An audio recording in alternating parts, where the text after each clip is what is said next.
क्या आप अपने दोस्तों के लिए अपनी जान भी जोखिम में डाल सकते हैं? 12वीं फरवरी 2011 को यूनिवर्सिटी ऑफ फ्लोरिडा के 10 स्टूडेंट्स एलिसन्स केव में एक एडवेंचरस टूर पर गए, लेकिन उनका सफर एक भयानक सपने में बदल गया जब 2 स्टूडेंट्स केव की एक गड्ढे में फंस गए और उन्हें अपनी जिंदगी के लिए ठंड से लड़ना पड़ गया। यह कहानी एलिसन्स केव की दुर्घटना की है। तो चलिए शुरू करते हैं। 12 फरवरी 2011 को जब सर्दियों का मौसम लगभग खत्म हो चुका था, लेकिन मौसम में थोड़ी ठंड अभी भी थी, यूनिवर्सिटी ऑफ फ्लोरिडा के 10 छात्रों, 5 लड़के और 5 लड़कियों ने केविंग ट्रिप का प्लान बनाया। उस ग्रुप का टीम लीडर 20 साल का ग्रांट लॉकेनबाख था, जो अगले हफ्ते अपना जन्मदिन मनाने वाला था।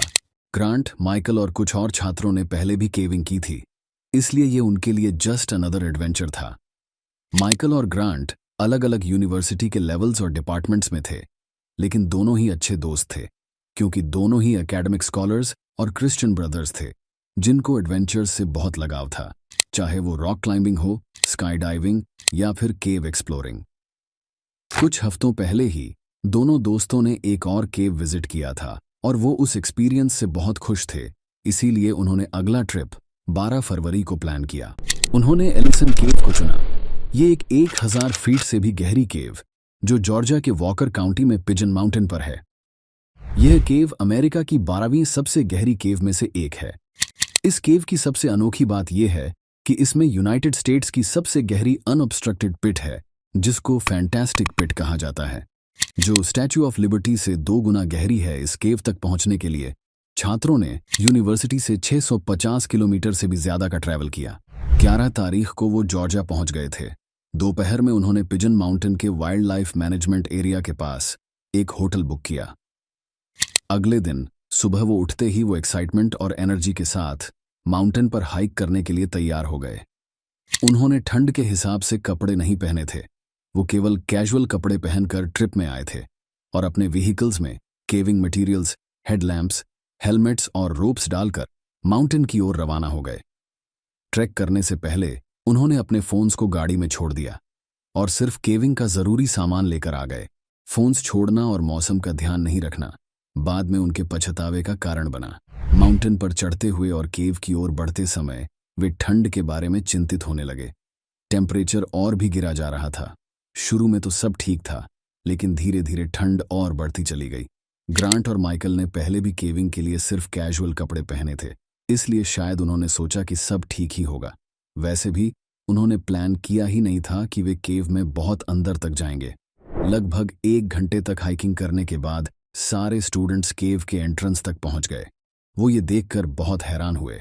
यह ओपनिंग इतनी छोटी थी कि एक ही इंसान एक बार में ही इससे गुजर सकता था, और वो भी काफी मेहनत से। उनको केव का अंदर सिर्फ अंधेरे के कुछ नहीं दिख रहा था, लेकिन फिर भी उन्होंने एक एक करके खुद को केव में उतारा और जल्द ही उनके हेडलैम्प की लाइट ने अंदर के अंधेरे को साफ कर दिया। जब वह केव के अंदर पूरी तरह से देख पाए तो वह उसकी खूबसूरती देखकर हैरान रह गए। सबसे बड़ी दिक्कत यह थी कि मौसम बहुत ठंडा था। गर्मी में भी केव के अंदर का पानी 13 डिग्री सेल्सियस रहता था, सो आप सोच सकते हैं कि सर्दी में कितना कम होगा। इसलिए ग्रुप ने फैसला किया कि वह केव के सिर्फ एक छोटे से पार्ट को ही एक्सप्लोर करेंगे और फिर बाहर निकल जाएंगे। कोई भी वहां के पानी में नहाने के बारे में नहीं सोच रहा था, लेकिन जब वे एक्सप्लोर कर रहे थे, एक अनएक्सपेक्टेड चीज हो गई। एक स्टूडेंट का बैग एक पिट में गिर गया। इस पिट को वार्म अप पिट बोला जाता था। यह फैंटास्टिक पिट जितनी गहरी नहीं था, पर तब भी 125 फीट गहरी था। यहां भी बहुत ठंड थी, क्योंकि उस पिट में ही एक वाटरफॉल था। यह तो वह जगह थी ही नहीं जहां कोई जाना चाहता था, वह भी ऐसे कपड़ों में जो उन्होंने पहने थे। लेकिन बैग में कुछ जरूरी चीजें थीं जिनकी ग्रुप को जरूरत थी, और वो ज्यादा देर भी वहां रहने का नहीं सोच रहे थे। बस बैग निकाल के वापस आ जाना था। लीडर होने के नाते ग्रांट ने बैग निकालने की जिम्मेदारी ली। उसके फ्रेंड्स ने मना किया कि रिस्क न ले, बैग छोड़ दे, क्योंकि उनको लगा कि कुछ बुरा होने वाला है। लेकिन ग्रांट ने सुना नहीं। वो बोला कि वो जाएगा और बैग लेके आएगा। इसीलिए उसके फ्रेंड्स ने उसे गुड लक बोला और वो रोप के सहारे नीचे उतरने लग गया। ग्रांट रस्सी के सहारे धीरे धीरे नीचे उतरता जा रहा था। वो जितना नीचे जाता उतनी ही ठंड बढ़ती जा रही थी, और थोड़ा नीचे जाते ही उसे एक झरने की तेज धार की आवाज सुनाई देने लग गई। ग्रांट को अभी भी ऊपर से अपने दोस्तों की आवाज सुनाई दे रही थी जो उसकी हिम्मत बढ़ा रहे थे। वह लगभग आधे रास्ते तक पहुंच चुका था, तभी एक बड़ी परेशानी उसके सामने खड़ी हो गई। वह तेज धार वाले झरने के सामने आ चुका था। वैसे ही वो ठंड से बहुत कांप रहा था और खुद को उस झरने के बर्फीले पानी से बचने के लिए रस्सी के सहारे दूर जाने की कोशिश कर रहा था, मगर उसकी ये कोशिश नाकाम रही। उल्टा उसकी रस्सी अटक गई और उसका मूवमेंट बिल्कुल बंद हो गया। उस रस्सी को ठीक करने की कोशिश में वह और उसी पर और उलझता चला गया और वह उस बर्फीले झरने के नीचे आ गया। ग्रांट अब जोर जोर से चिल्लाने लगा और मदद की गुहार करने लगा, लेकिन झरने की तेज धार और उसकी कंपकंपाती आवाज के कारण ग्रांट की दबी हुई चीखों की आवाज सुनकर उसके दोस्त सब पैनिक होने लगे और एक दूसरे की तरफ देखने लग गए।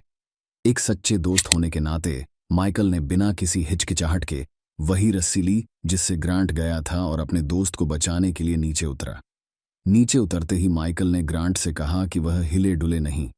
ग्रांट लटकते हुए और झरने के नीचे आने के कारण बहुत थक चुका था और कुछ बोल भी नहीं पा रहा था। वह सिर्फ इस स्थिति में हाथ हिला पा रहा था।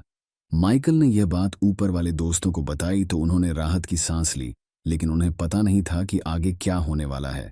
माइकल जब ग्रांट को रस्सी से निकालने की कोशिश कर रहा था, तब वह भी उसी रस्सी में और भी बुरी तरह फंस गया। उस पर भी झरने का वही बर्फीला पानी गिरने लग गया जो ग्रांट पर गिर रहा था। जब माइकल को समझ आया कि वह न तो ऊपर जा सकता है और न ही नीचे, तो वह भी मदद के लिए चिल्लाने लगा। ऊपर यह सुनकर सब हैरान परेशान होने लग गए, लेकिन उन्हें जल्दी काम करना था। कुछ छात्र केव से बाहर निकले। दूसरे दोस्त जो रुक गए थे वह ग्रांट और माइकल से बात करते रहे और उन्हें हिम्मत देते रहे। वो उन्हें यह आश्वासन देते रहे कि मदद आ रही है। जो बाहर निकले वह जितनी ताकत के साथ से चढ़ सकते थे चढ़े और 30 मिनट से भी कम समय में वह नीचे पहुंच गए। कंपाते हुए हाथ और धुंधली आंखों के साथ उन्होंने गाड़ी में रखे फोन उठाए और जल्दी से अथॉरिटीज को फोन किया।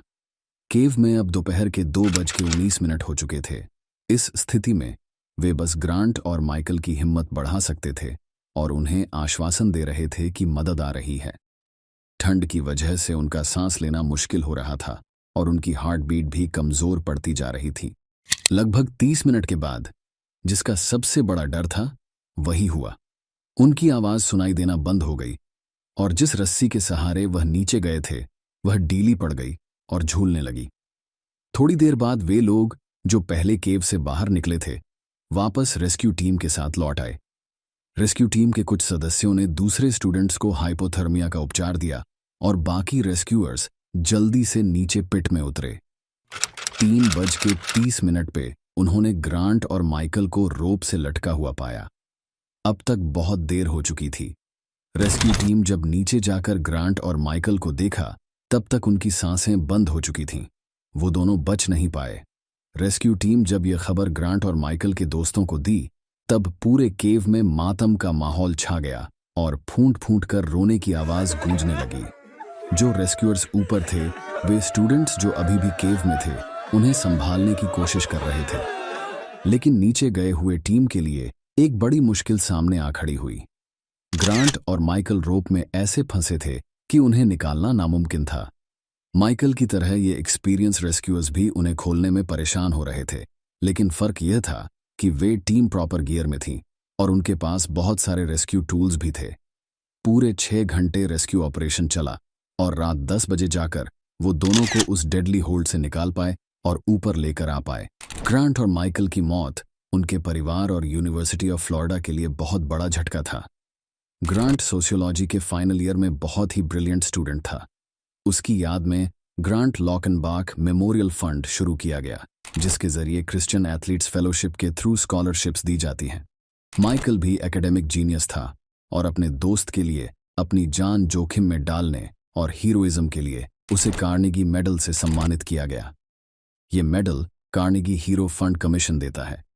उसके नाम पर भी एक स्कॉलरशिप फंड शुरू किया गया, माइकल पिरी मेमोरियल स्कॉलरशिप फंड, जो गेटर मार्चिंग बैंड के उन स्टूडेंट्स को दिया जाता है जिन्होंने गेटर बैंड के प्रति स्ट्रेंथ ऑफ कैरेक्टर, जेनरोसिटी, एक्सूबरेंस जैसी क्वालिटीज दिखाई हों। यह कहानी एक वीरता, साहस और दोस्ती की सच्ची कहानी है और हमें यह भी सिखाती है कि केव एक्सप्लोरेशन जोखिम भरा काम है और बिना सही गियर के साथ अंदर जाने का मतलब अपनी और अपने दोस्तों की जान के साथ खेलना है।